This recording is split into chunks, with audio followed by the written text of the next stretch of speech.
Are you feeling overwhelmed and stressed regarding money and finances and wondering, am I ever going to be able to get ahead? Well, you're not alone, and I was personally right there with you. And I know most of you, believe it or not, you're doing everything right. You're working hard, you're showing up, you're providing for yourself and your family, you're making that income that you guys have to have. But no matter how much you grind, you still feel like you're falling behind. Your bills are piling up, you're spending way more than your money is coming in, and that feeling of stress and overwhelm, it never leaves, right? I know that feeling. And to me, this typically isn't a motivational problem. And do you want to know what it is? I'll tell you what it is. This is a money and financial literacy problem. And this concern of feeling overwhelmed and not understanding how money and finance work hits on so many levels because they just never teach you this stuff. No one ever taught it to you. And the rules of the game and how to play, if you don't know them, they're just going to be impossible to win at this game of money and finance. So I want to tell you a little story. I was financially buried right there with you. And believe it or not, at one point in my life, I was $750,000 in debt. Let me repeat that. And that is a correct number. I was $750,000 in debt. And now, many years later, figuring all these things out, and my net worth, I'm a multimillionaire. I have multiple streams of income, and I'm technically financially free already, but my number's a little bit bigger than where I'm at. And so I'm working my way towards my financial freedom number. And I promise you, there were no tricks. It was just strategy and hard work and following a plan. And here's what you need to know. $750,000 feels like a lot of money, and it was. And how we got there, I owned a real estate company. I was part owner in a real estate company, and we opened in 2005, and the market was still great then. But that Great Recession that many of you young people may have heard of, maybe your parents have talked to you about, 2007, 2008, 2009. Well, yeah, it kicked my ass like it did many people. And especially for people in the real estate industry, it was not a good feeling. And so I had business loans, I had mortgages, I had lines of credit, we had credit card debt. We were doing everything and pulling from anywhere because we'd done all the right things for the 15 years before in order to keep our business going, keep our business alive, pay our employees. But here's what I'll tell you. That kind of weight and stress, it makes you, I've never had a heart attack, but I imagine that's what it feels like, that feeling in your chest that makes it tight, makes it hurt. And every time I got a bank statement in the mail, because that's what used to happen back in those days, I would say, you open up an app, but we didn't have apps back then. And I'm telling you, you can fix this, but it's a slow, steady, dig your feet in the sand and start working your way towards the right direction. So once we started doing that, here's what I'll tell you. If you're in a similar situation, if you're stuck, you're drowning in debt, you feel like you're never going to get financially, I'm never going to catch up, here's what I want you to do. I want you to listen closely. I'm going to tell you how we escaped. I'm going to tell you how we did it right now. And I don't care what your debt number is. If it's bigger than 750,000, if it's smaller than 750,000, I'm just going to tell you, here's how you can flip the script, start working things in the right direction. Here's kind of a common trap I think people when they start out feel like. They go, especially young men, because young men, we're supposed to be providers, we're supposed to create an income and money for our families. And I know in today's world it's much more 50-50 between men and women, but as young men, we're just wired this way. We're not built to think, oh, I'm going to be a stay-home dad and my wife's going to make all the money.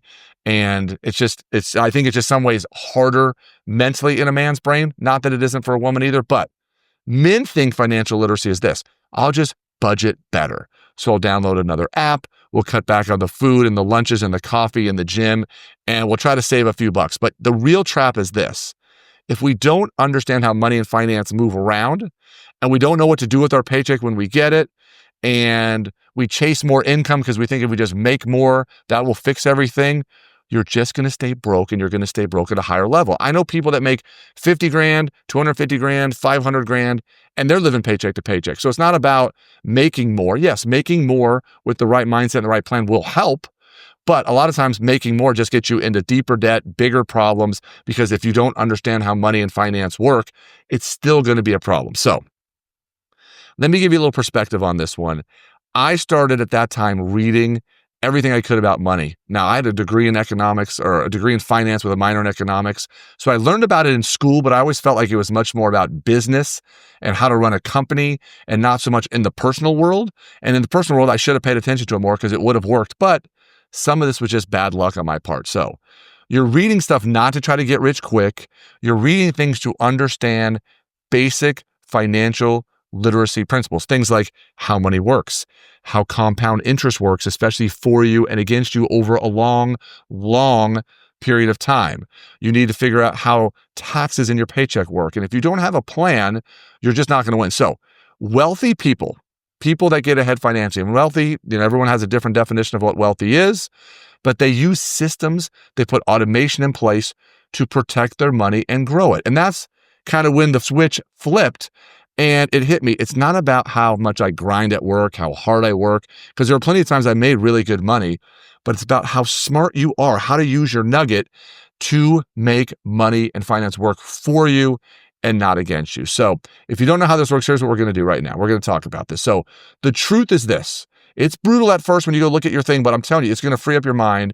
And if you are screwing this up, it's not because you're weak-minded. It was mostly because you were never taught. And we need to think of financial literacy as a tool that was never taught you, that you never got. I honestly think some basic stuff should be taught in elementary school, working your way into middle school. It's something that should be taught all the time, because I think of money and finance like food and nutrition. Food and nutrition isn't a choice. You've got to do it. You got to eat. You got to pay attention to it. And if you're overweight or unhealthy or in a situation that you're not happy with, then whoever teaches us about this stuff. And now you see a million videos and a million different things to people talking about this stuff. And money and finance is the same way. So it's something we have to have. And money, I would say, it doesn't respect how hard you work or how much effort you put into it. I know plenty of wealthy people that, I don't want to say they didn't work hard. They just worked smarter, not harder. And it respects your strategy. So if you're being smart about investing and saving and starting a business, if you're into that, you want to be an entrepreneur, or just being good at your job and making a bunch of money, getting a paycheck every 2 weeks, that is smart. And so you got to shift your mindset from one of, I need to just make more, have more money, and I need to master the game of how it works. So everything changes when you just stop reacting and you start planning. You stop just trying to survive and you start building. And that mind shift, separates those, especially young people who struggle financially, from people who want to own and get your future going in the right direction. So let's address the fear. And maybe you're thinking, I'm too deep in debt, or I'm too old to start learning. Well, I did all this in my 20s and 30s, and the Great Recession got me when I started over in my late 30s, early 40s, and now I'm 54 years old. It is not too late. So if you're watching this and you're in your 40s and 50s, you can do it. Your plan will be a little bit different than if you're someone in your early 20s, because they've got that long time horizon that is just so beneficial to them. So you are not too old to do this. And if you're young, don't think you can start later. Start now. So the best time would have been to start a long time ago, but let's figure out how to do it. Let's do it now. So this is your chance to set the reset button, and not just for you, but for your family, for your kids. And maybe you have parents that just don't know how this works. You can now flip the script and help older people work this out. So here's how you get started. And yes, that first 30, 60, 90 days, I'd be lying to you if it didn't. It's going to take time. It takes effort. It's hard. And you might feel like it sucks, but you got to track every dollar. We're not going to do this for the long term, but that damn budget's got to happen. And for at least a short amount of time, everything coming in, everything going out, and a list of all the debts. Okay. We got to build up some cash reserves, call it whatever you want, rainy day fund, emergency fund. We got to build up some cash so that we're not hitting credit cards when something bad happens. You got to learn to budget. You got to have goals for your budget. It's not about overdoing the budget and making it so guilty you can't spend a nickel every time, but there's just certain things in our income we got to do off the top. And then we can worry about doing some other things later. And we have videos in detail about this, so you can watch them on other videos. Toxic debt, credit cards, car loans, student loans, medical bills, whatever you got, the higher the interest rate, we got to pay those off ASAP. And that's why at the beginning, that budget might feel a little restrictive. It might feel a little tight, but you got to do what you got to do. Those things just have to happen. We want to invest early. We want to invest often, and small amounts will have you winning over the long term.